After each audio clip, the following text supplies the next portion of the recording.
Hi everyone. I'm your instructor, April Kelly. Hopefully you've seen the other videos. I'm making this video this morning to talk to you briefly about this concept of opening the conversation, is what your textbook calls it, and I wanted to address it if only briefly in a quick video. And I also wanted to talk to you a little bit about the differences between some of the concepts we're talking about this week, sex and gender. So when it comes to opening the conversation, as your textbook author puts it, I might word it a little differently. I want you to think about how important it is in a class like this one to practice sensitivity.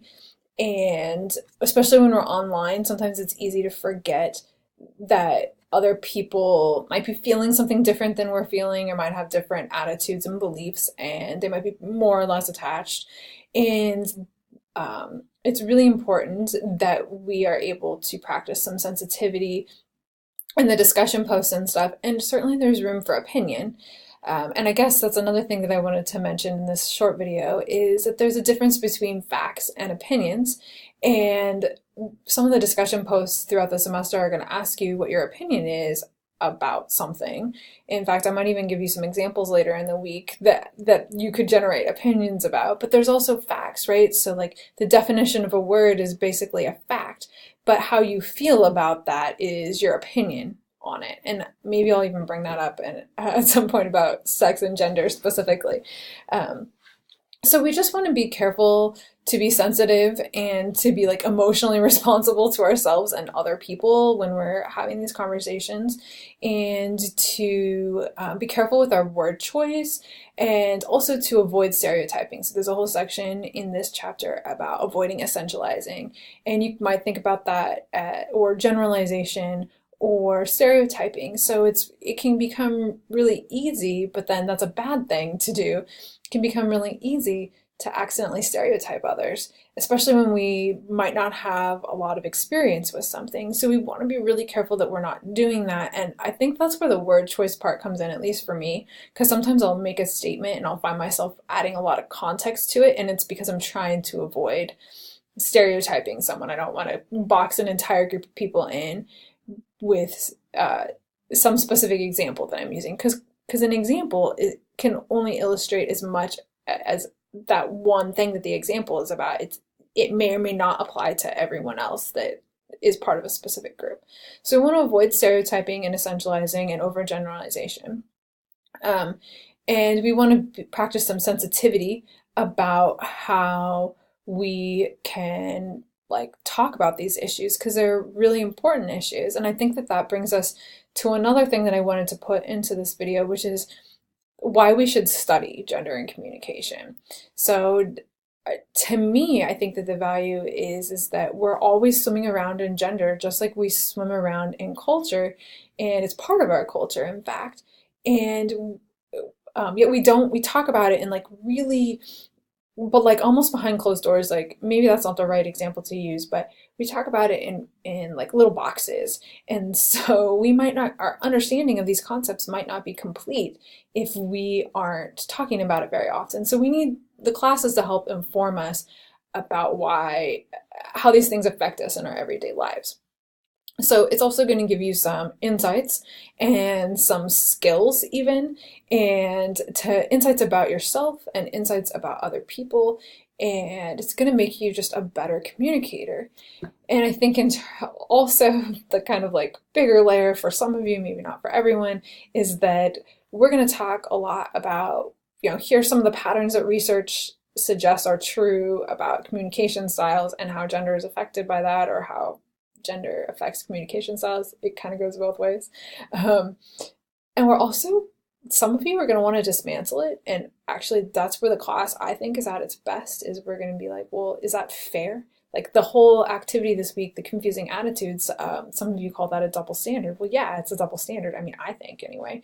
I guess you can have your own opinion about that, but that's kind of the point, is that we want to talk about those confusing attitudes and dismantle them and figure out how can we do that better as we move forward. So I think that's the value of this class, and you're going to get more specific and you're going to see examples of your own life. I want you to think about, well, where did that come up in my own life? So that you can use this in your everyday life. I mean, again, we're swimming in gender all the time. You just aren't always aware of it. And so the last thing I wanted to mention for this video, I know it's kind of like 3 different subjects, but they're all chapter 1. Chapter 1 is the subject of this video. The last thing I wanted to mention is to get some clarity about these concepts about sex and gender. So I'm going to, oh, I guess I can't do what I wanted to do. So never mind. I won't be showing you the slide I wanted to show you, but it's important that you understand that this is where the fact part comes in. So I told you fact and opinion. We're going to try to separate those. This is where the fact part comes in. Definitionally speaking, factually speaking, sex is a biological concept. It is related to your biology, your hormones, your chromosomes, although and that's all very, very complex. And yeah, there's like outward appearances, but there's also inward appearances, like it's physical anatomy. And as you hopefully have learned if you're doing the reading, it's not as straightforward as male and female. There are people who fall in between. There are people with different chromosome setups, and there's probably a lot more of those people out there than we know about, because not everybody is DNA tested and doesn't go into some database. So we don't really know about currently, we don't know everything that there is to know about our DNA. So there's certainly still stuff about biological sex that we don't currently understand scientifically. So sex is this biological concept. And that's going to pop up in the class. But the focus really is gender, which is the social construct. So there's a video in the module somewhere about how social construct means that you're learning this from your culture and from the different sources in your culture. You learn it from your friends, from your family, and all these different places.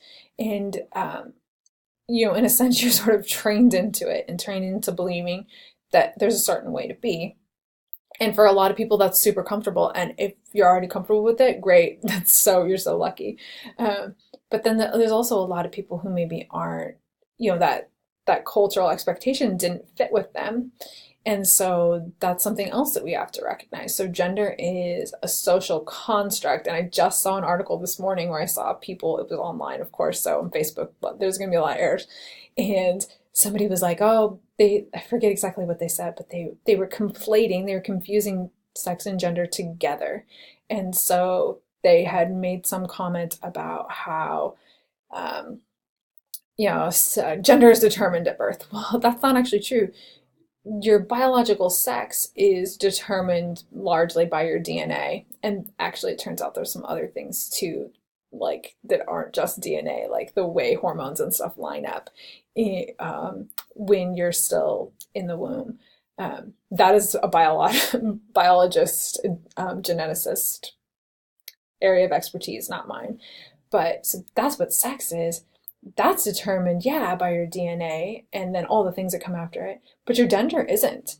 Your gender is not determined by the way that, maybe this much of it for some people, but not all of it. So they were just conflating what sex and gender mean, because what they really meant was your sex is determined that way, not your gender. Gender is not something that you were just like, it's just not something that is like written in stone and absolutely has to be this way and can't be changed.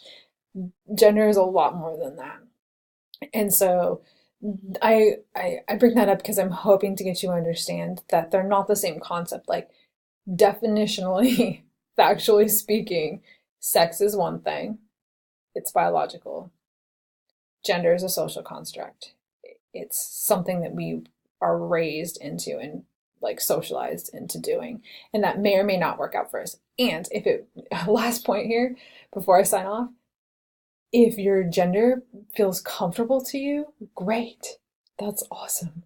If your gender feels uncomfortable to you, I think that it would be good to get to a place where it feels more comfortable, like whatever the expression is. So you're not going to be able to change your feelings, you have to change the expression. And so that's a lot different way of looking at something, is to just be able to say, like, people should be how they feel, if that makes sense. So that's just what I wanted to talk to you about. I was thinking about it as I drove in to main campus today, and I wanted to put this video up. So if you have any questions, just give me a shout, email, and yeah, I'll talk to you all later.